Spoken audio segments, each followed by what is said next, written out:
So, welcome everyone. I'm going to introduce myself. My name is Natalie Lefebvre, and I am a mom of three boys myself.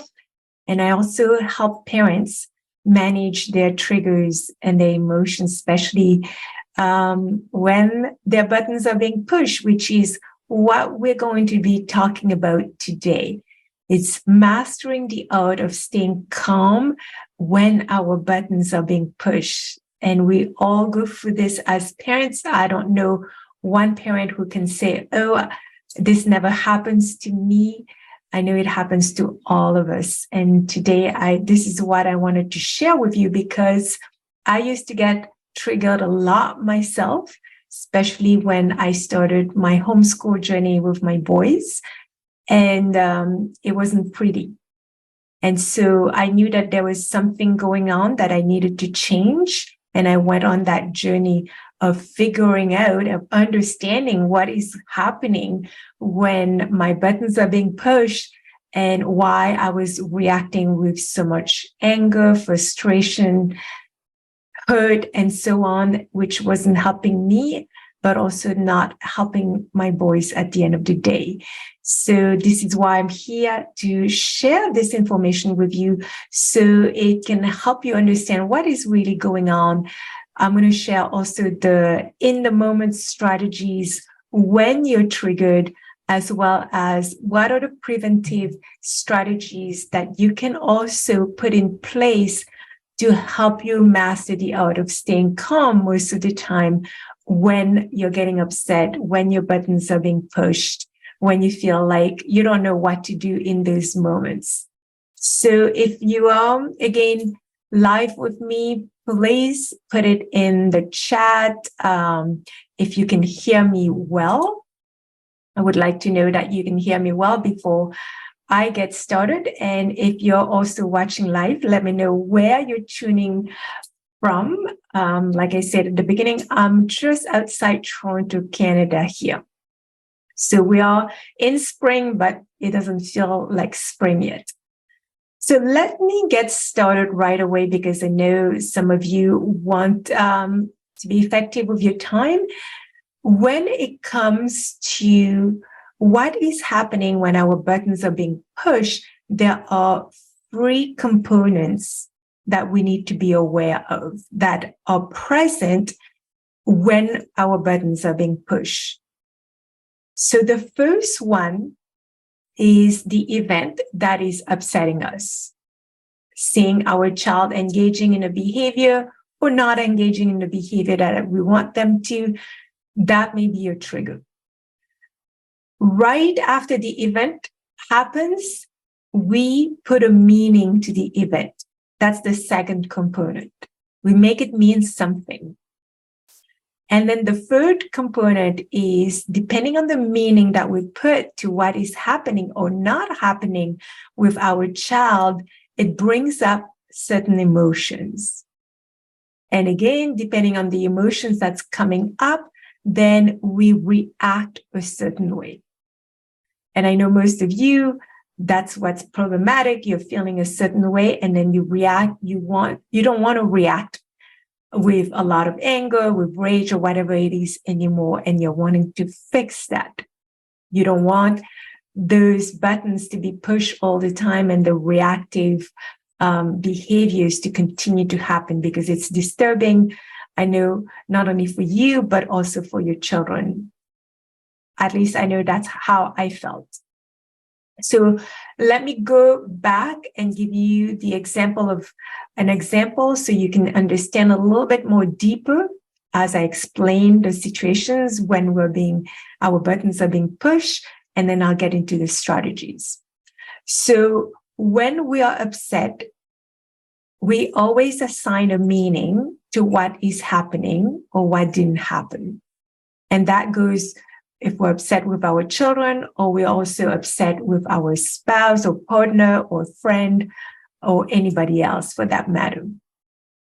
So the event is when your child, for instance, is not listening to you, being aggressive, is lying to you, is not cooperating, not doing well at school, or whatever the situation may be. That's the event. that triggers you. And then there is a perception of some kind that happens when the event happens. So what is that perception? Most of the time, it's a perception of loss that is happening.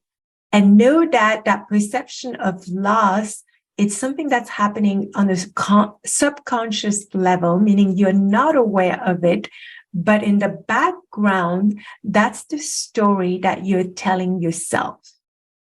So there could be a meaning of loss of respect that is happening when your child is not listening to you, for instance, a loss of control when your child is not responding in a way that you want them to respond, a loss of connection if your child refuses to talk to you in the moment, a loss of power, especially as our children grow up, they become preteens and teens, and we feel like we have less and less power. And so this is a perception of loss that usually happens when our buttons are being pushed in the moment.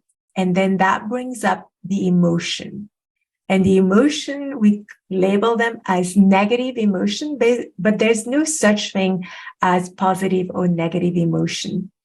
Emotions happen, it's a chemical reaction in the body, depending on the meaning we've put to what is happening in front of us. And so the emotions can range from anger, frustration, fear, rage, hurt, disappointment, and so on. And when we feel the emotions that usually don't feel good, then and usually it's painful, right? And when it's painful, our body wants to diffuse it because our mind and our body are connected. Our mind's role is to always move us away from pain to pleasure. So in the moment when we are feeling an emotion such as anger or rage, disappointment, our mind wants to do something for it. It wants to fix it.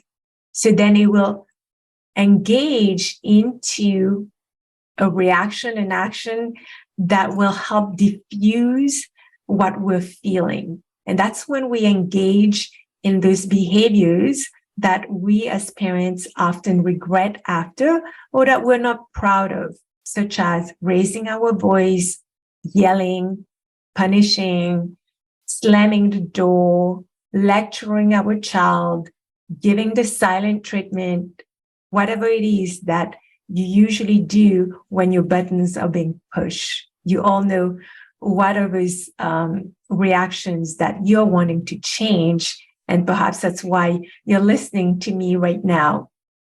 So know that is what is happening in the background.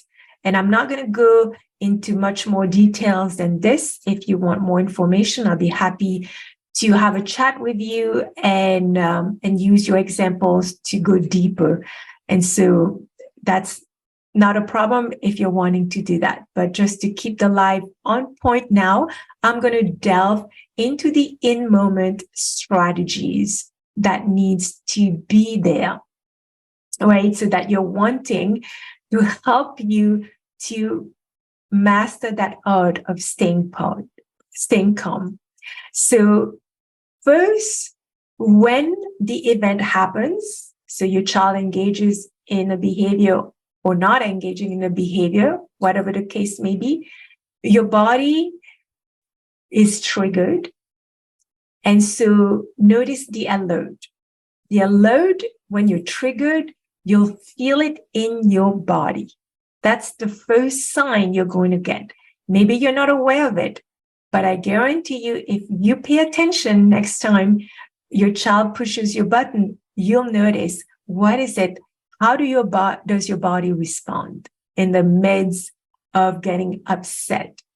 You may feel your jaw clenching. You may feel heat in your body. Your throat may tighten, and so on and so forth. You may notice words that are coming out of your mouth. So your body is going to start to react. And so if you can pay attention and you can become aware of that, you know that your buttons have been pushed in this moment and you are triggered right now. And then the second thing to do is to identify the emotion that is present and name it. It helps also to lessen the degree when we name the emotion and we identify it.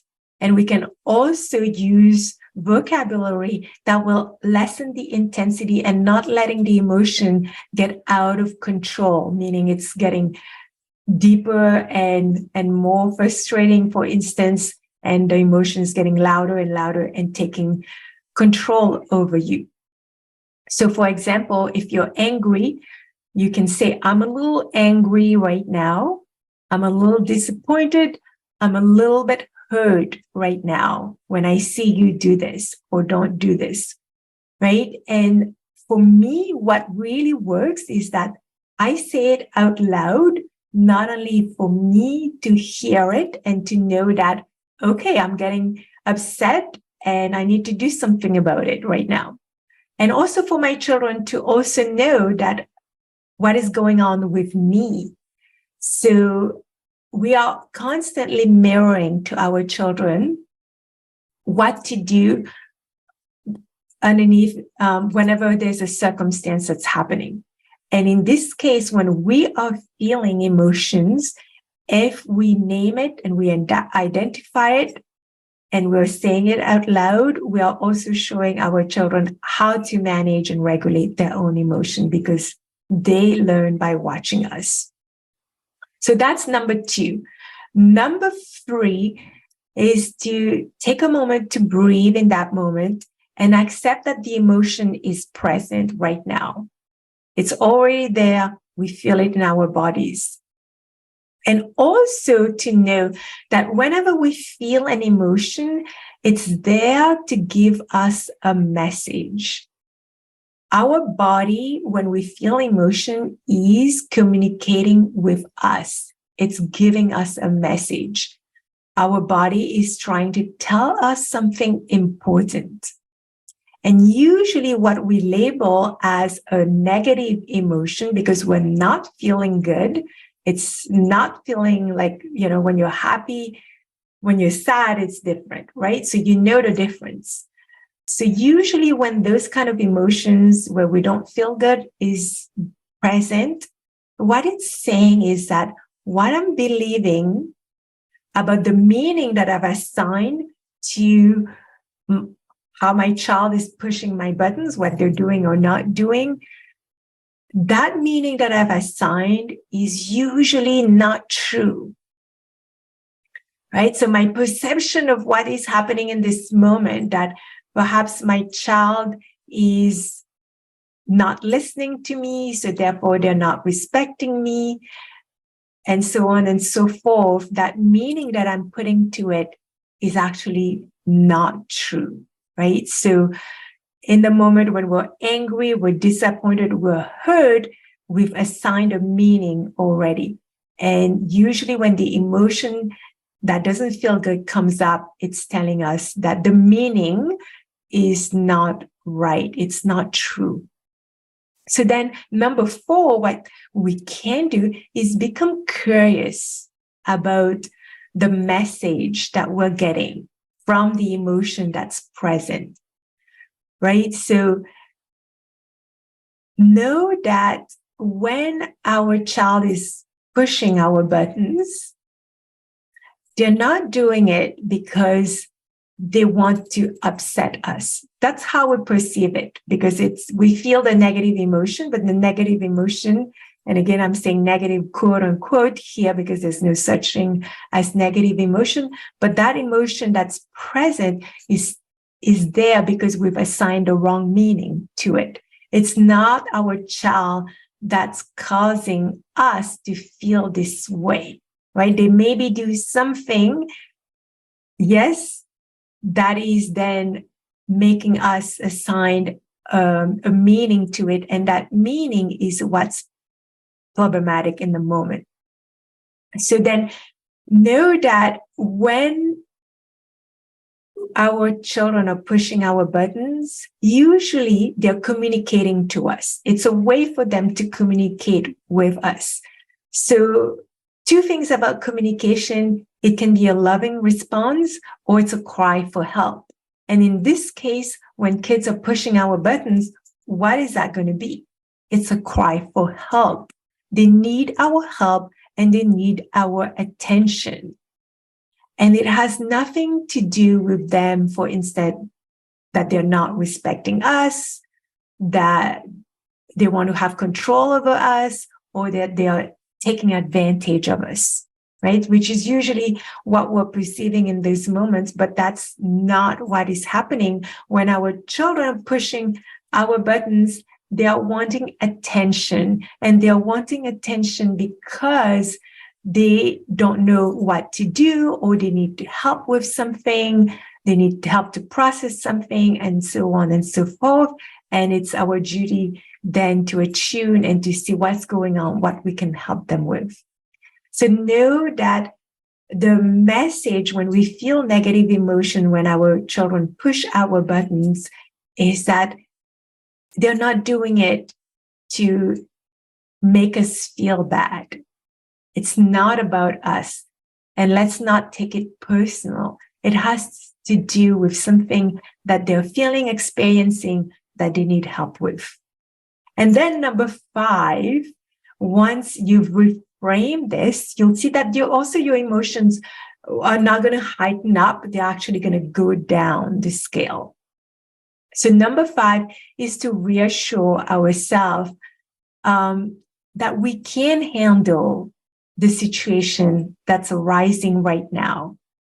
Even if we don't know what to do right now in the moment, but reassuring ourselves that, in the past, our children have pushed our buttons and we've been able to handle it, right? It's not a matter of life or death situation. This is what I want to get to, because in that moment, that when we're triggered and we're feeling strong emotions, usually our mind is perceiving, okay, this is a dangerous situation, but we want to reassure our mind that it's not a dangerous situation, that we're going to be able to handle it. And when we are able to do this, also, then we'll become more grounded as well. And once our own emotions have calmed down, then we can get down to our child's level. Then we can be curious about what is going on with them. What is it that they're needing help with? What are their own perceptions that maybe they need our help to shift in those moments? Right? So how to do this? The quickest way is not to use words. You can use words. I'm not saying not to. But the quickest way usually is to make eye contact with them if you can. If they're screaming, yelling, they're crying a lot, they're not able to make eye contact, that's fine. Then you let your child know that you're here for them and let them know, I'm right here with you.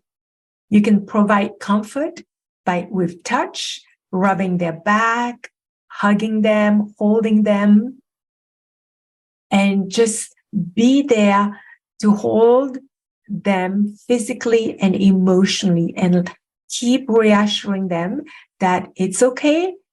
You see that they're upset. You can feel that they're upset. You can hear that they're upset. So you create that safe environment to let them know that it's okay to feel the way they are feeling, even if they don't know how to regulate their own emotion, that it's okay that they are in this state right now, that you accept them in this state, that you can also help them in this state. And usually, even if you don't know exactly how you're going to help them, but just by being this person, their mom or dad or caregiver who is present with them in this moment of them needing help, is enough usually for them to start to calm down, right? Or not to engage into whatever it is that they're engaging. Because when you get down to their level, then they feel that they're being seen, heard, accepted by you in this moment. And they'll stop whatever they're doing. If it's aggressive or destructive, they need that presence. Also, watch your tone of voice and make sure that you are also grounded when you're doing this. And you stay with your child until they calm down, until they feel safe enough. And then you can engage in having a conversation with them when they're calm and you're calm, and you can talk about it to their level. So that's what you can do in the moment. Strategy, that's what works, right? And the more you practice it, the easier it's going to get. Preventive strategies, which are equally important to do, and not having to wait when your kids push your buttons. Because these preventive strategies, when you put them in place, they're actually going to help you manage your emotions as well as attuning to your own children. So the first one is to know your child's behaviors that usually would trigger you. And usually there are only a few. There's not tons and tons of them. You know what your child engages in or what they don't do that usually upsets you. So know them really well. And if you have multiple children, for sure, then you need to know for each one of them, what is it that they do that usually upsets you? Know when they tend to happen. Usually, there may be some circumstance that are conducive to you getting triggered and getting upset when your buttons are being pushed more so than other times. So know what are those times. What is the pattern? So for me, I know, and I know for a lot of parents, as there is when I'm very busy with my deadlines and I have lots of things on the go, that's when they tend to push my buttons. And what I've learned is when I know I'm busy and I have a lot of things on the go, that I need to lower my expectation. For instance, lowering my expectation that they will be doing the things that they need to do, like cleaning their room, for instance, or making sure that their work are being done. I lower that expectation. I don't set that expectation high that if they don't meet it, then boom, it's going to be a trigger right away for me. I lower it because I know that I'm not paying as much attention perhaps to them, that I'm preoccupied with something. So if I'm not showing up as I'm used to with them, then I don't have the same expectation because they may use one of those behaviors, like not cleaning their room, to get my attention, right? If I'm not paying attention. And that's normal for children to do. So that's number one. Number two, address the belief, the meaning, the expectation, the perception, the story you put to the situations that usually push your buttons. What are the situations your child get in that push your button, and understand what is the meaning you're putting to that. And with every meaning that we put to a situation, there is a belief behind it. And the belief drives the expectations we have, the perceptions we are having, and the story we're saying to ourselves. So know your old story, and it's time to change it, right? Because the meaning that we assign to whatever is going on, which is the trigger event, is what brings up the emotions that then makes us react. So if we know there are situations that are triggering, we need to know what is the meaning we're assigning and what is the belief underneath that meaning. And when we can change this belief, which when we change it, we can change it for good, then when your child try to push your button again, because you've changed the meaning and the belief, it's not going to affect you as much, right? You'll see that level of intensity where it used to affect you, it's not going to affect you as much, and it may not affect you anymore, for that matter. So when we change the meaning, we also change the feeling, and we change how we are reacting. And know that it's not the event, but the meaning we put to things that affect our lives. So it's not really what is happening. It's when we put and we assign that meaning that creates that emotion that makes us react in a certain way. So this is what I actually help parents with. And for those parents that I've helped, it's very powerful. And when you do this work, you're doing this work, and the change is for good. It's not like a change that just happened at that time. It's something that shifts permanently for you. And so if you're curious about doing this work to change the belief, to change the meaning, to change the perceptions, the feelings, and the reactions, then reach out to me. I'll be happy to explain how this work is done. Number 3, parenting is challenging. That's the most challenging role we have in life, is being a parent. It's demanding. It's 24/7. There's no vacation for a parent. Even when we go on vacation, we change the environment. But if we have young kids, we're still a parent. That role still requires our attention. But we're not machines, right? We're humans. So we need to take care of our own physical, mental, and emotional needs. And as an adult, nobody can take care of our needs.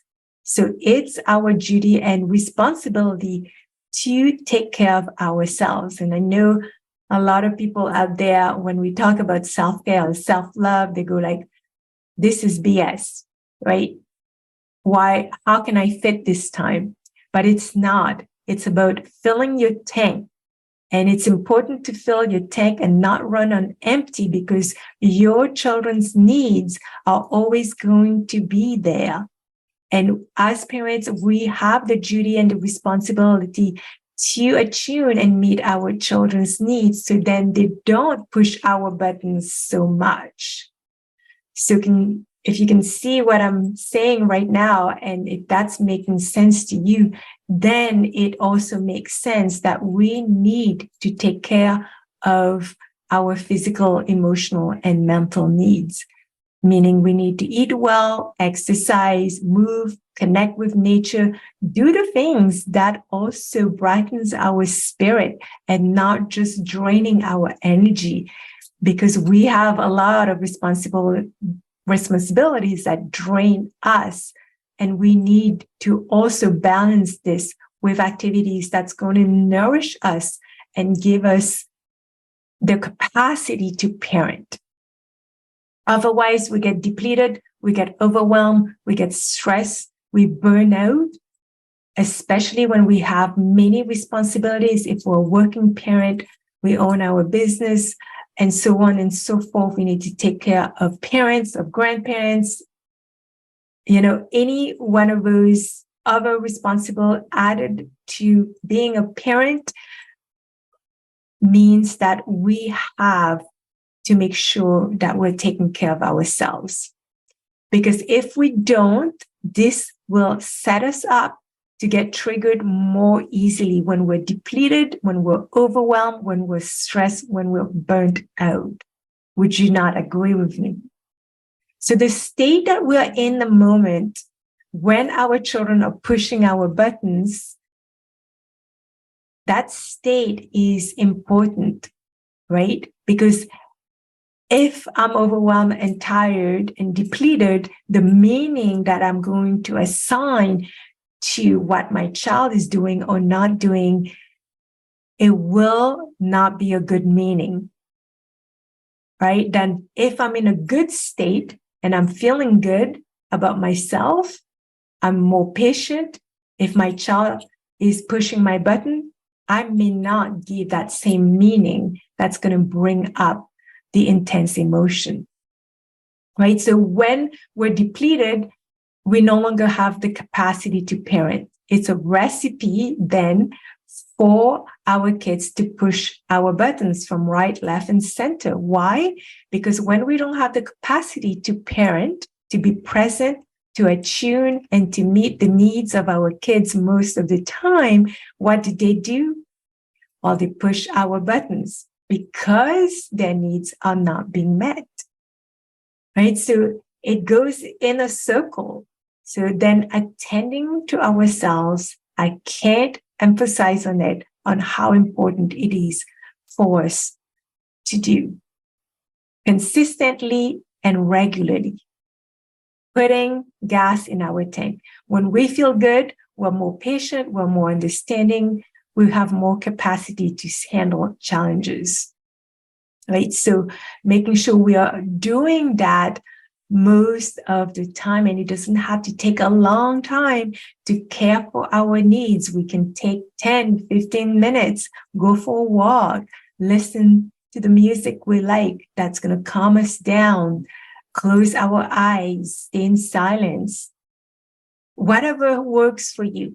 You don't need a long period of time, but you need to do it consistently daily to replenish the energy, to replenish the gas in our tank so we can continue to attune, to be present, and to be able to handle the situations when our buttons are being pushed. But if we're taking care of ourselves and we're attuning to our kids most of the time, less likely that they will push our buttons and needing to behave in a certain way to get our attention. So this is what I wanted to share with you today. Hopefully it's helpful to you. Let me know in the comments. If it is in the thread, you can send me a DM, whatever it is. I would like to hear your feedback, positive or negative. That's okay. It's for me to know if what I'm sharing is valuable or not valuable, if it's helpful or not helpful to you as well. And watch out for my other lives or workshops that I'll be doing in the future. And if all of that resonates with you and you're curious about the work that I do one-on-one with parents, feel free to also send me a DM and we can have a chat. Take care, everyone. Have a great day, evening, or morning. Sending you much love. And I will see you soon. Bye-bye.